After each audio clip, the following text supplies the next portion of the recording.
Assalomu alaykum aziz yurtdoshlar. Navbatdagi quyosh fotoelektr stansiyamizni yakunlash jarayonidamiz. Yakunladik ham. Deyarli bu quyosh panelimiz boshqa quyoshdan farqli o'laroq 605 Jinko panellari o'rnatildi. Global versiya deyiladi.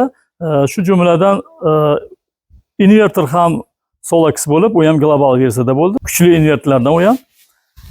Bunda nima demoqchimiz? Bu xonadonga quyosh paneli 50 kilovatli stansiya o'rnatilib, bundan 30 kilovati subsidiya asosida bo'ldi. 20 kilovati qo'shimcha kelishuv asosida o'rnatildi.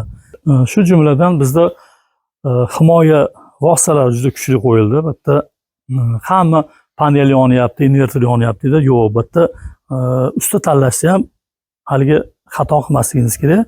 Har bitta panelda gruppa qilib, har bitta zashita deymiz-ku, haligi himoya vositalariga ulashlar bor.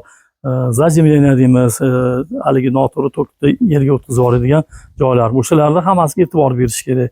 Bitta hamma narsani quyosh paneli, inverter nosoz ekan deb unga to'nkashda foydasi yo'q. Endi bitta hammasini usti chiroyli ish qiladi. Masalan, bir mashina olsangiz ham noto'g'ri desiz buziladi yo yonib ketadi. Xuddi shunday, bu ham xuddi shunaqa narsa.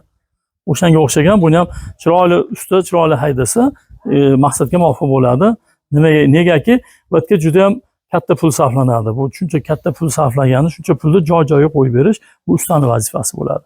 Ko'pchilik arzonga usta topdik, mana uni bunchaga tushdi deydi. Bir yildan keyin yana haligi salbiy oqibatlarga olib kelib, arzon molni sho'rvasi tatmasligani shu bo'ladi. Bu yerda yaxshi usta tanlab, yaxshi xizmatini bersalar, hammasini chiroyli qilib beradi. Usta tanlashda faqat adashmanglar. Bizni bitta yagona iltimosimiz, keyin uskunaga aybni qo'ymanglar. Ustani ham e'tiborli bo'lib turib, hali nechta portfolio deymiz, o'shanisini ko'rib, necha yildan beri ishlaydi, qat-qatlarni qildi, o'shalarni surishtirishimiz kerak avvalo. Ularni ko'rib, surishtirib, o'sha odamlarga telefon qilib, yaxshi ishlayaptimi degan xulosadan keyin ustaga ishonib, o'zingizni stansiyangizni topshirishingiz kerak. Shu navbatdagi klientimizni biz ham hozir bazamizga qo'shdik, deyarli servis markazimizni bazasiga qo'shdik. Ular endi har doim biz nazoratimizda bo'lishadi. Masalan, qanday muammo bo'lsa, o'zlari sezmagan holda bo'lsa ham bizni mutaxassislarimiz bog'lanib turishadi ular bilan. Bizda servis xizmatlarimizga quyosh panellari, fotoelektr stansiyamizni nazorati kiradi.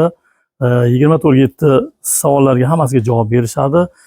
Qanday haligi quyosh stansiyasida qanaqa o'zgarish kiryapti, masalan, siz bilmasligingiz mumkin. Bizni nazoratchilar hammasini ko'rib turib sizga xabardor qilishadi. Bu ham yaxshi ko'rsatkich bo'ladi. Shuning uchun biz o'zimizni maqtamoqchi emasmiz. Biz bilan ishlasangiz yuqori natijalarga erishasiz degan umiddamiz. Servis xizmatlarimiz shu ishonch va kafolat bilan ishlaymiz. Haligi ishonchsizlik bo'lmasligi kerak. Biz bilan ishlayotganda hammasini o'zimiz 100% hammasini joy-joyiga qo'yib, masalan, boshqa kompaniya tomonidan qo'yilgan bo'lsa ham, biz o'zimiz servisimizga, klientimizga bazamizni qo'shamiz. U nima natija beradi? Sizlar uzluksiz hali ta'minlab berib turamiz. Qanday maslahatlar kerak bo'ladimi, qanday savollar bo'ladimi, noo'rin savollar bo'lsa ham telefon qilsalaring hammasiga javob beramiz. Masalan, u sizlar begonada qo'yib qiynalishlarning hojati yo'q. Hozir bemalol bizga murojaat qiling. Ilojsiz qoldi degan joylarni hammasini yechib beramiz. Xudo xolasa hammasiga yechim topib, sizlarni to'g'ri yo'lga boshlashga harakat qilamiz. Kimga shunaqa xizmatlar kerak bo'lsa, bemalol pastda nomerlar qoldiramiz. Murojaat qilsalaring 24 soat har bir savollaringizga javob beramiz.